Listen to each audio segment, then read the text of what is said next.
Kita semua pernah dengar kalimat ini, jangan minum berlebihan, hati-hati kalau keluar malam, pastikan pulang dengan aman. Kalimat yang terdengar sederhana, bahkan klise, tapi ada satu hal yang sering kita lupa. Kita bisa mengontrol diri kita sendiri, tapi kita tidak pernah bisa mengontrol apa yang akan dilakukan orang lain. Dan terkadang, satu malam yang terlihat biasa bisa berubah menjadi mimpi buruk bagi orang yang sama sekali tidak bersalah.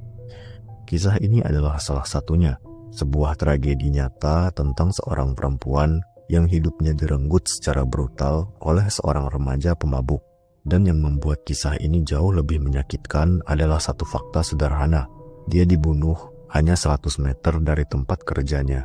Ini adalah kisah kematian tragis Joan Ritter.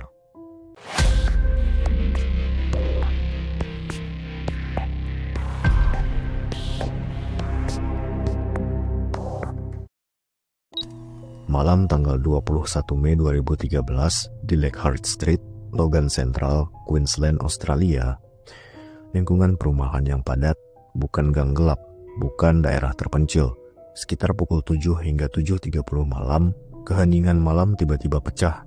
Jeritan seorang perempuan, bukan sekali, tapi berulang kali. Jeritan yang jelas berasal dari seseorang yang ketakutan. Jeritan yang terdengar seperti permohonan tolong yang bahkan tidak sempat diucapkan dengan kata-kata. Beberapa warga mendengarnya.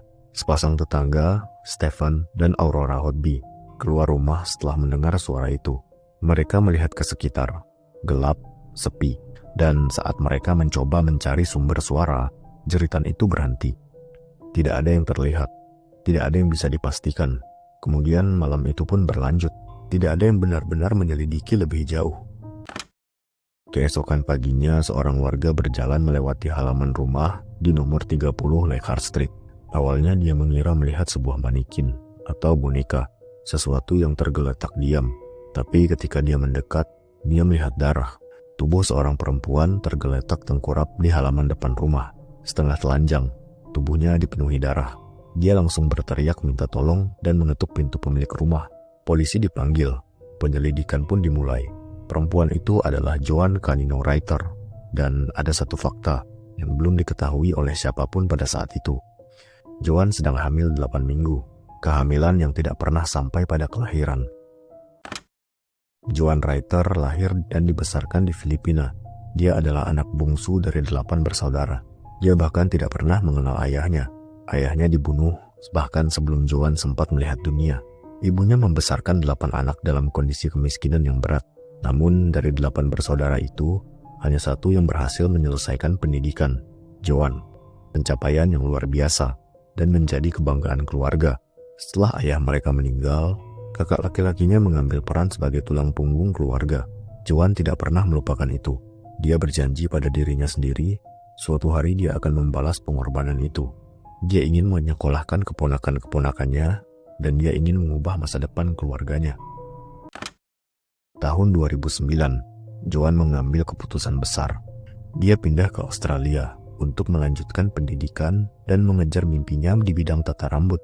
Hidupnya jauh dari kata mudah. Setiap hari dia belajar selama 8 jam, lalu bekerja 8 jam lagi di sebuah McDonald's terdekat, hampir tanpa istirahat. Orang-orang di sekitarnya mengenalnya sebagai pribadi yang positif, ramah, dan pekerja keras. Dia tidak pernah menyerah, dan hidupnya perlahan mulai membaik. Di tengah hidup yang penuh kerja keras itu, Joan akhirnya menemukan sesuatu yang tidak pernah benar-benar dia cari, cinta.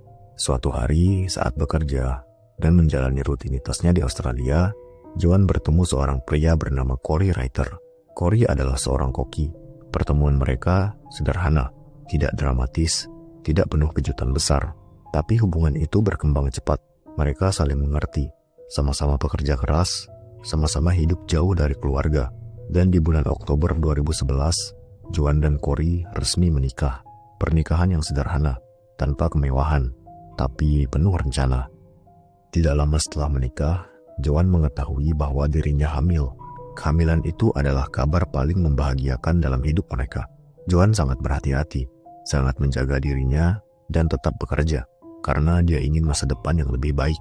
Dia bekerja di sebuah McDonald's di Logan Central. Jaraknya tidak jauh dari rumah mereka. Biasanya Corey akan mengantar atau menjemput Joan jika jadwalnya memungkinkan, tapi tidak setiap hari jadwal mereka cocok, dan malam itu adalah salah satunya.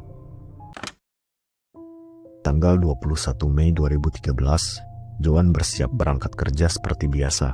Dia berjalan kaki, bukan yang pertama kali, dan bukan sesuatu yang asing. Karena biasanya Joan selalu berjalan kaki untuk pergi bekerja. Lingkungan itu bukan daerah yang berbahaya, bukan tempat yang dikenal rawan. Joan meninggalkan rumah dengan keyakinan sederhana.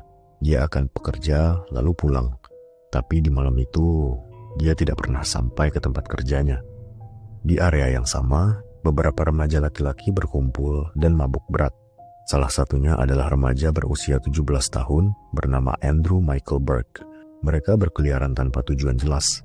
Malam itu mereka mencoba mencuri sebuah mobil. Namun percobaan itu gagal dan seseorang melihat mereka. Kepanikan pun terjadi. Kelompok itu bubar. Masing-masing lari ke arah yang berbeda. Andrew berlari sendirian dan tanpa dia sadari, arah yang dia pilih membawanya ke jalur yang sama dengan Joan. Joan berjalan sendirian. Dia tidak tahu bahwa ada seseorang di belakangnya. Andrew pun melihat Joan, seorang perempuan, sendirian, dan sedang hamil. Dalam kondisi mabuk dan panik, Andrew mengikuti Joan dari belakang. Tanpa peringatan dan tanpa percakapan, Andrew menyerang Joan. Joan berteriak.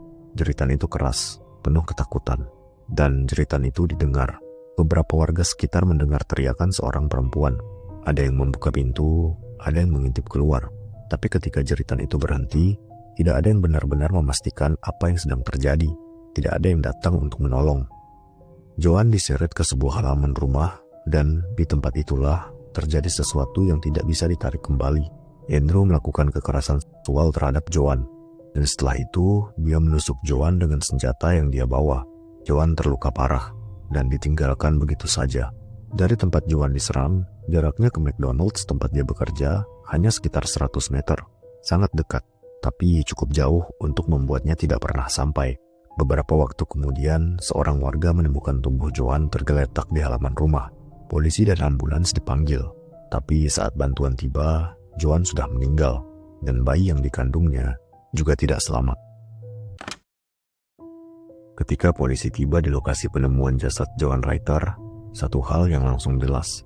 Ini bukan kecelakaan, dan ini bukan perampokan. Tas Joan masih ada, dompetnya tidak hilang. Ponselnya masih ditemukan di sekitar lokasi. Semua barang berharganya tidak disentuh. Artinya motifnya bukan uang. Tubuh Joan ditemukan dalam kondisi sangat mengenaskan. Dia mengalami banyak luka tusukan dan tanda-tanda kekerasan yang menunjukkan bahwa dia melawan. Polisi juga memastikan satu fakta penting. Joan sedang hamil, dan bayi yang dikandungnya tidak bisa diselamatkan. Kasus ini langsung dinaikkan menjadi kasus pembunuhan tingkat berat. Polisi kemudian memeriksa rekaman CCTV di sekitar Logan Central.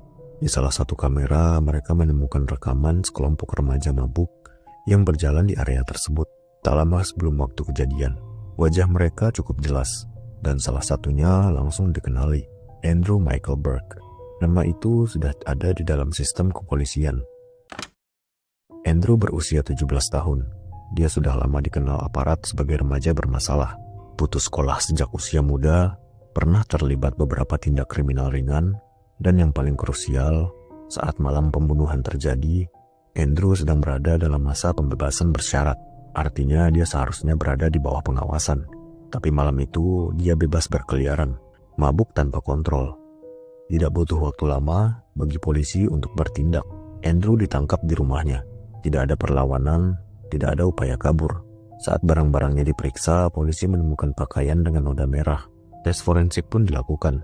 Hasilnya jelas, darah itu milik Joan Reiter. Dalam ruang interogasi, Andrew akhirnya berbicara. Dia mengakui bahwa malam itu dia mabuk berat. Dia mengakui telah gagal mencuri mobil. Dia mengakui melihat Joan berjalan sendirian. Dan dia mengakui mengikuti dari belakang lalu menyerang. Andrew juga mengakui melakukan kekerasan seksual terhadap Joan. Dan setelah itu dia menusuk Joan hingga meninggal dunia. Pengakuan itu dicatat lengkap. Tidak ada klaim salah sasaran, tidak ada cerita bantahan. Semua sesuai dengan bukti yang ditemukan polisi. Kabar penangkapan ini sampai ke keluarga Joan. Bagi Corey Reiter, ini bukan kelegaan. Ini hanya kepastian tentang siapa yang merenggut istrinya dan anaknya. Keluarga Joan di Filipina menerima kabar itu dari jarak ribuan kilometer. Mereka tidak pernah melihat Joan untuk terakhir kalinya. Setelah pengakuan Andrew Michael Burke dicatat, kasus pembunuhan Joan Reiter resmi masuk ke tahap hukum. Tidak ada misteri soal siapa pelakunya. Tidak ada perdebatan tentang apa yang terjadi. Yang tersisa hanyalah satu pertanyaan besar. Bagaimana hukum akan menjawab kehilangan 2 nyawa yang diambil oleh satu keputusan mabuk? Andrew Burke didakwa atas pembunuhan Joan Reiter dan kematian bayi yang dikandungnya. Karena usianya masih 17 tahun saat kejadian, kasus ini ditangani dengan perhatian khusus. Namun, jaksa menegaskan satu hal. Usia muda tidak menghapus tanggung jawab. Jaksa memaparkan kembali kronologi malam itu. Andrew mabuk berat, gagal mencuri mobil, melarikan diri, melihat Joan berjalan sendirian, mengikuti, menyerang, melakukan kekerasan seksual, lalu menikam hingga korban meninggal. Semua ini didukung oleh bukti forensik, rekaman CCTV, noda darah di pakaian Andrew, dan pengakuan pelaku sendiri. Tidak ada ruang untuk penyangkalan. Dalam persidangan, keluarga Joan memberikan pernyataan dampak korban. Corey Reiter berbicara tentang istrinya, tentang Joan sebagai perempuan pekerja keras, tentang calon ibu yang penuh harapan, tentang kehidupan sederhana yang tidak pernah diberi kesempatan untuk berlanjut. Dia juga berbicara tentang anak mereka yang bahkan tidak sempat lahir ke dunia. Ruang sidang hening. Tidak ada yang menyangkal bahwa 2 kehidupan hilang pada malam itu. Pengadilan menyatakan Andrew Michael Burke bersalah. Karena statusnya sebagai remaja saat kejahatan terjadi, hukuman seumur hidup penuh tidak dijatuhkan. Namun hukuman yang diberikan tetap berat. Andrew dijatuhi hukuman penjara jangka panjang dengan masa minimum yang sangat lama sebelum kemungkinan pembebasan bersyarat. Artinya sebagian besar hidup dewasanya akan dijalani di balik jeruji besi. Kasus Joan Reiter mengguncang Australia, bukan hanya karena kekerasannya, tapi karena kenyataan bahwa pelaku adalah remaja yang seharusnya berada dalam pengawasan hukum. Publik mempertanyakan tentang sistem pembebasan bersyarat, pengawasan terhadap remaja bermasalah, dan keamanan perempuan yang berjalan sendiri di malam hari. Kasus ini menjadi simbol tentang kegagalan sistem dalam mencegah tragedi yang sebenarnya bisa dihindari.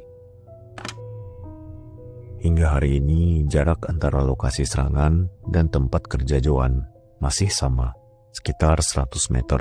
Jarak yang terlalu dekat untuk disebut selamat dan terlalu jauh untuk bisa ditolong.